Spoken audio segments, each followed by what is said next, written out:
여러분, 갈릴리 호수는 워낙 크고 넓어서 사도 요한은 이 호수를 바다라고 칭했습니다.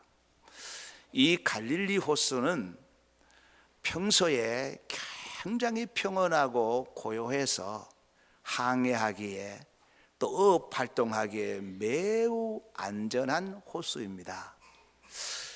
그런데 겉은 안전하고 평온하지만 언제 어떤 풍랑이 광풍이 일어날지 모르는 정말 시한폭탄을 안고 있는 것과 같은 호수가 이 갈릴리 호수입니다. 그래서 오늘 말씀 36절에도 보면은 큰 광풍이 불었다고 그랬죠. 그래서 그 물결이 바다를 그 배를 치고요, 배에 물이 가득 찼다고 말하고 있습니다. 마찬가지로 지금 우리가 살아가는 세상이 굉장히 평온하고 고요한 것처럼 보이지만 언제 어떤 풍랑이 일어날지는 아무도 예측할 수가 없습니다. 여러분, 최첨단 과학을 자랑하는 미국도 돈이면 모든 것이 해결된다고 하는 이때의 경제 대국인 일본도 다가오는 광풍을 알 수도 없고 막을 수는 힘도 없습니다. 요즘 미국에 그 독감의 광풍이 불었죠. 그래서 약 10,000명이 목숨을 잃었습니다. 최첨단 과학, 최첨단의 의료 장비와 의료 기술을 자랑하는 미국도 그 독감의 광풍을 예측할 수가 없었고 막을 수는 힘이 없었던 겁니다. 뿐만 아니라 2011년 3월이지요, 일본 동북부 지역에 리터 9.0의 대지진이 일어났던 것을 여러분 기억할 겁니다. 그때 일어났던 지진은 1945년 히로시마에 투하했던 그 원자폭탄의 무려 2,700배가 넘는 그런 엄청난 위력의 지진이었습니다. 이 지진으로 인해서 사망자와 실종자가 무려 2만 명이 넘었고요, 이재민은 10만 명이 넘었고, 경제 손실은 말할 것도 없고 그 후유증은 지금도 지속되고 있는 것입니다. 이번 중국에서 발생한 우한 폐렴도 마찬가지입니다. 이 중국에서 일어나는 이 우한 폐렴으로 인해서 전 세계가 공포와 두려움에 지금 떨고 있습니다. 벌써 중국에는 약 800명이 목숨을 잃었고요, 35,000명이 넘는 확진자가 생겨서 많은 사람들이 지금 두려워하고 있는 겁니다. 그리고 우리나라에도 이로 인해서 심각한 경제 손실을 입고 있지요. 가뜩이나 재래시장이 지금 얼어붙었는데 이번 이 코로나 바이러스로 인해서 재래시장에 사람들의 발걸음을 뚝 끊어져 버렸고요, 41년 동안 한 번도 그 임시 휴업을 한 적이 없던 롯데 백화점이 문을 닫아버렸고요, 그리고 다른 백화점도 3분의 1 매출을 줄였다고 합니다. 그리고 대형 마트나 헬스장이나 키즈 카페 같은 경우는 90%의 매출이 줄어버렸대요. 뿐만 아닙니다. 지금은 졸업 시즌입니다. 화훼 농가들이 이날만 쳐다보고 왔는데, 꽃가게들이 이날을 쳐다보고 왔는데 지금 이 코로나는 광풍 때문에 심각한 경제 위기를 맞이하고 말았던 겁니다. 그러면 예수님을 모시고 가는 배에는 풍랑이 일어나지 않을까요? 예수님과 함께 가는 성도들의 가정과 일터와 나라와 교회는 광풍이 일어나지 않을까요? 오늘 말씀 36절 37절을 다시 한번 보십시오. 그들이 무리를 떠나 예수를 배에 태워 예수를 배에 계신 그대로 모시고 가매 다른 배들도 함께 하더니, 여기 36절에 보면은 예수님을 태워가는 배와 다른 배가 함께 갔는데 예수님이 가는 배는 안전하고 다른 배만 광풍이 일어났나요? 아닙니다. 37절에 보면은 예수님을 태워갔던 그 배에도 엄청난 광풍으로 인해서 그 물결이 배를 치고 배에는 물이 가득했다라고 말하고 있습니다.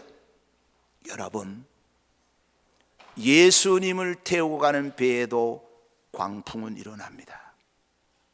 믿음으로 살려고 하는 가정도, 교회도, 일터에도 광풍은 일어납니다. 원치 않는 질병의 광풍이 불기도 합니다. 원치 않는 그 사업의 어려움의 광풍이 불어서 물질의 광풍이 불기도 합니다. 배우자의 광풍이 불기도 합니다. 가장 아픈 자녀들의 광풍이 불기도 합니다. 명예훼손의 광풍도 불기를 불고 있습니다. 그런데 중요한 것은 예수님과 함께 가는데 일어나는 광풍은, 그 광풍에는 심오한 메시지가 있습니다. 결론적으로 말씀드리면 예수님과 함께 하는데 일어나는 광풍은 영과 육을 죽이고 멸하는 광풍이 아니라 모든 것이 합력하여 선을 이루게 하는 이로운 광풍인 줄로 믿습니다. 심지어는요, 이 육의 것을 다 무너뜨려 버리고 영의 것을 살리기 위한 심오한 메시지가 들어있는 광풍이 주님과 함께 가는 자들에게 일어나는 광풍인 줄로 믿으시기를 바랍니다. 여러분, 그런데요, 광풍이 불 때는 모든 사람들이 다 두려워합니다. 믿음이 없는 사람만 두려워하는 게 아니에요. 경험이 없는 사람만 두려워하는 게 아니에요. 여러분, 베드로는 이 갈릴리 호수에서 뼈가 굵은 사람입니다. 이 베드로는 이 갈릴리 호수만은 자신이 있는 업으로서 전문가입니다. 그런데 오늘 말씀해 보십시오. 얼마나 두려워했는지 모릅니다. 얼마나 벌벌 떨었으면 예수님께서 그 40절 상반절에 보면은 이에 제자들에게 이르시되 어찌하여 이렇게 무서워하느냐, 얼마나 무서워했으면 예수님께 네 왜 그렇게 무서워하느냐고 말했겠어요. 여러분, 믿음이 있는 자도 두려워합니다. 주님을 모시고 가면서도 두려워하는 거예요. 그러나 꼭 기억해야 될 것은 주님과 함께 함에도 일어나는 광풍에는 메시지가 있다고 그랬죠. 그러면 그 메시지가 뭘까? 우리는 그 메시지를 들을 수 있어야 합니다. 가정의 질병의 광풍이 불 때에, 물질의 광풍이 불 때에, 배우자와 자식의 광풍이 불 때에 주님의 메시지를 들을 수 있기를 주의 이름으로 축복합니다. 첫 번째는 믿음을 보시기 위함이고 우리의 믿음을 키우기 위한 광풍입니다. 절대 저주의 광풍이 아니에요. 주님과 함께 살려고 몰뭉치는데, 주님과 함께 동행하는데도 광풍이 일어나는 것은 주님이 우리의 믿음을 보시기 위함입니다. 주님이 우리의 믿음을 보시고 믿음이 적은 자들아 하면서 믿음을 키워주기 위한 광풍인 줄로 믿으시기를 바랍니다. 40절 하반절을 보십시오. 너희가 어찌 믿음이 없느냐 하시니, 사랑하는 성도 여러분, 원치 않는 가운데 예수님과 함께 하는데도 여러 가지 시련과 고난의 광풍이 불어올 때에 두려워하지 마십시오. 그때에 내 믿음을 점검할 수 있는 기회고, 그로 인해서 내 믿음이 자라게 될 줄로 믿습니다. 다니엘서 6장 23절에 왕이 심히 기뻐서 명하여 다니엘을 굴에서 올리라 하매 그들이 다니엘을 굴에 올린즉 그의 몸이 조금도 상하지 아니하였으니 이는 그가 자기의 하나님을 믿음이었더라. 믿음으로 이 광풍을 이기시기를 주의 이름으로 축복합니다. 사랑하는 성도 여러분, 언제 어떤 광풍이 일어날지는 우리는 알 수가 없습니다. 세상에만 광풍이 일어나는 게 아닙니다. 죄 지은 자들에게만 일어나는 게 아닙니다. 못된 짓을 하는 사람들에게만 일어나는 광풍이 아닙니다. 우리에게도 광풍이 일어납니다. 그때에 무서워하지 말고 두려워하지 말고 주님이 나의 믿음을 보시기 위함이다, 내 믿음을 키우기 위한 주님의 놀라운 섭리가 있다고 믿으시고 두려워하지 마시기를 주의 이름으로 축복합니다. 두 번째는 왜 광풍이 일어나느냐, 예수님을 얼마나 아는지, 네가 예수님을 얼마나 알고 있는지, 그리고 예수님이 누군지를 더 가르쳐주기 위한 주님의 섭리가 들어있는 것입니다. 여러분 41절을 보십시오. 그들이 심히 두려워하여 서로 말하되 그가 누구이기에 바람과 바다도 순종하는가 하였더라. 그가 누구기에? 그전에는, 광풍이 일어나기 전에는 예수님에 대한 별 관심이 없었어요. 그전에는 예수님을 잘 몰랐습니다. 근데 광풍이 일어나고 나니까 예수님의 권능과 능력을 알 수 있었던 거예요. 예수님이 누군지를 더 알게 된 겁니다. 그전에는 예수님이 전능하신 하나님인 줄 몰랐어요. 근데 그 광풍을 인해서 예수 그리스도야말로 하나님의 아들인 줄 믿게 되었다, 그 말이에요. 사랑하는 성도 여러분, 광풍이 일어날 때에 너무 두려워하지 마십시오. 광풍이 일어나는 것은 주님이 네가 얼마나 나를 아느냐 알고 싶어서 그렇습니다. 주님을 얼마나 네가 알고 있느냐 알고 싶어 그런 겁니다. 그리고 주님을 더 가르쳐주기 위해서, 가르쳐주기 위한 주님의 섭리인 줄로 믿습니다. 여러분, 사람이요, 광풍을 만나면, 시련과 어려움이 오면 제일 먼저 나타나는 현상이 뭐겠어요? 제일 먼저 나타나는 현상은 공포와 두려움입니다. 어이구, 큰일 났네.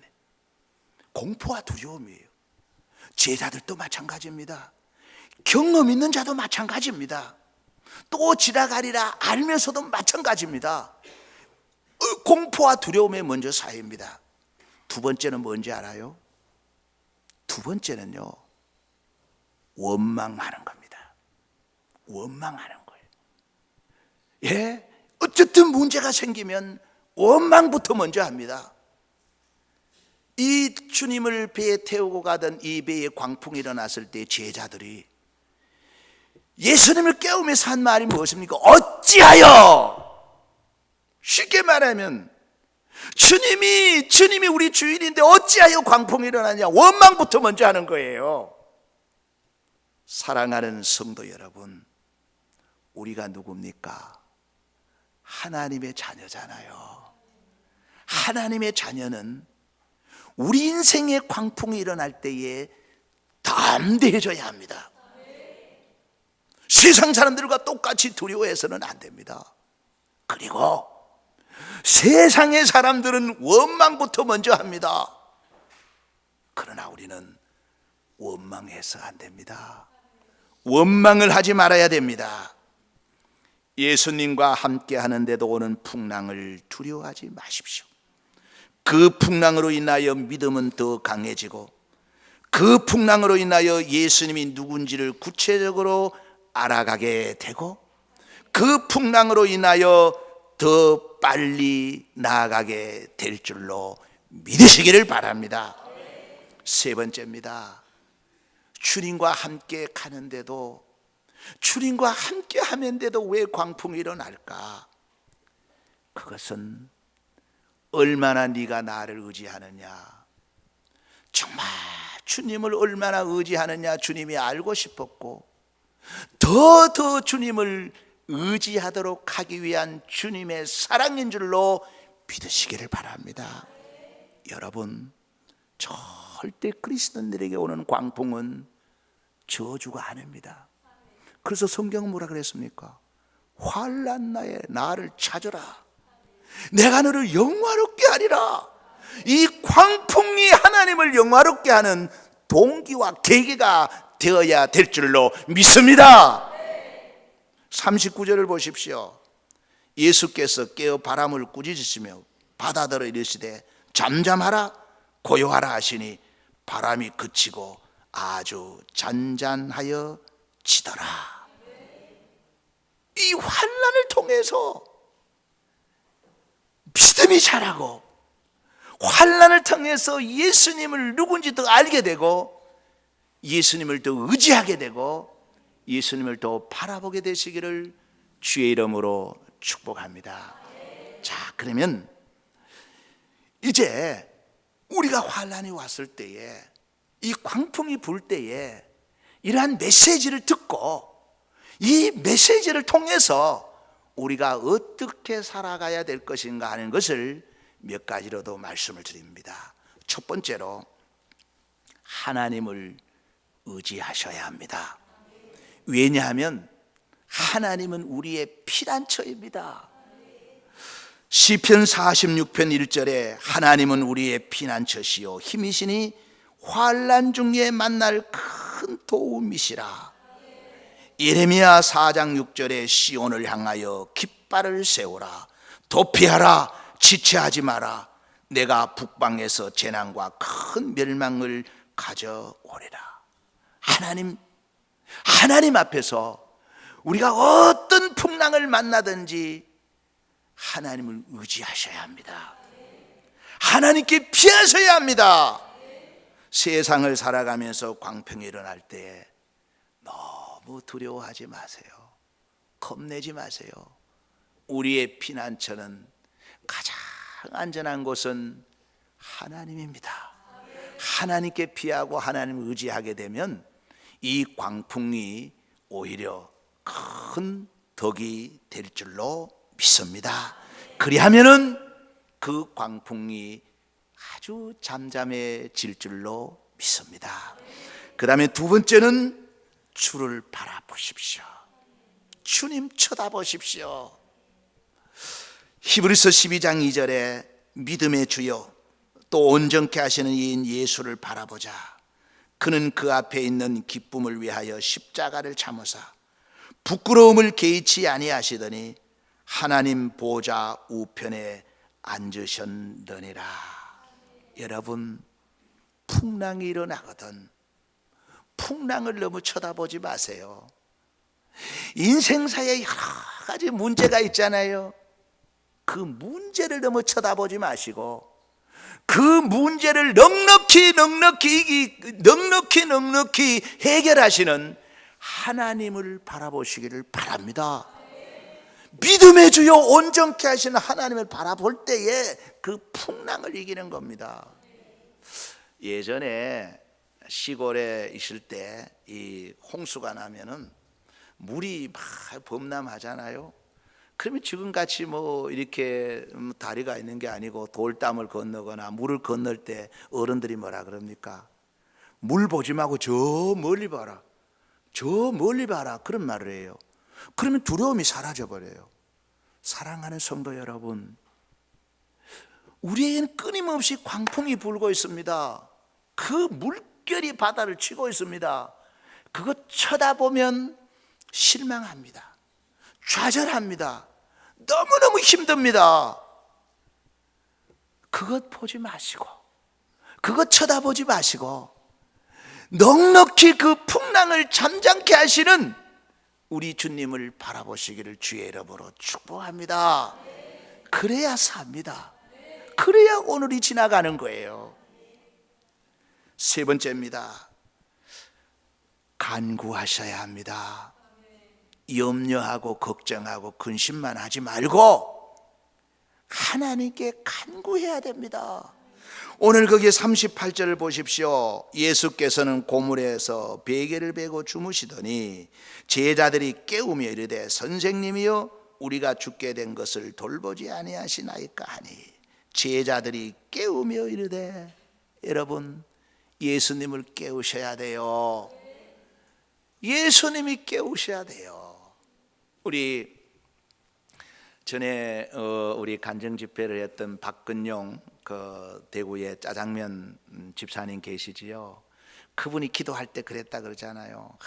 하나님 보아서 얼마나 다급했던지, 하나님 이 시간만큼은 1200만 우리 그리스도인들의 기도를 다 중단해 놓으시고 내 기도를 지금 들어주셔야 합니다. 내 기도 들어주셔야 합니다 하면서 눈물 콧물 흘렸다고 그러잖아요. 이 간절함이에요. 여러분, 쉬운 것은요, 가장 쉬운 것은 근심하고 걱정하고 두려워하는 거예요.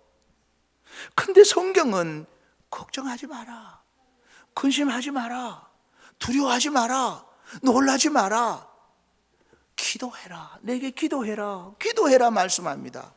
근데 우리 인생은 성경과 반대되는 삶을 살아요. 걱정은 잘하는데 기도는 잘 안 해요. 사랑하는 성도 여러분, 풍랑이 일어날 때에 하나님을 찾아보십시다. 하나님께 기도해 보십시다.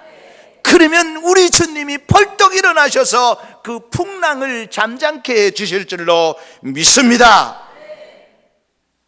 여러분, 정글의 왕이라고 하는, 동물의 왕이라고 하는 사자가 있지요.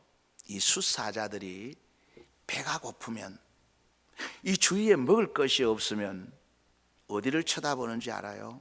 하늘을 쳐다본대요. 하늘을 쳐다본대요. 그 높은 하늘을 쳐다보면 그 높은 하늘에 독수리가 날아가는데 그 독수리가 날아가는 곳을 따라간대요. 왜냐? 그 독수리가 날아가는 곳에는 먹잇감이 있다는 거예요. 그렇습니다. 이제 우리 어렵고 힘들 때의 땅의 것만 쳐다보지 말고 저 위를 쳐다보셔야 합니다. 위의 것을 쳐다보면 문제 해결 답이 보일 줄로 믿습니다. 여러분, 모세가 홍해 바다를 앞에 놓고 앞이 캄캄했습니다. 앞으로 나가지도 못하고 뒤로 물러서지도 못할 때에 그는 하늘을 쳐다보았습니다. 출애굽기 14장 13절에서 14절, 모세가 백성에게 이르되 너희는 두려워하지 말고 가만히 서서 여호와께서 오늘 너희를 위하여 행하시는 구원을 보라. 너희가 오늘 본 애굽 사람은 영원히 다시 보지 아니하리라. 여호와께서 너희를 위하여 싸우시리니 너희는 가만히 있을지니라. 이 모세의 지금 말이 뭡니까? 하나님을 쳐다봐라. 그 홍해 바다를 쳐다보지 말고, 풍랑을 쳐다보지 말고 하늘을 쳐다봐라.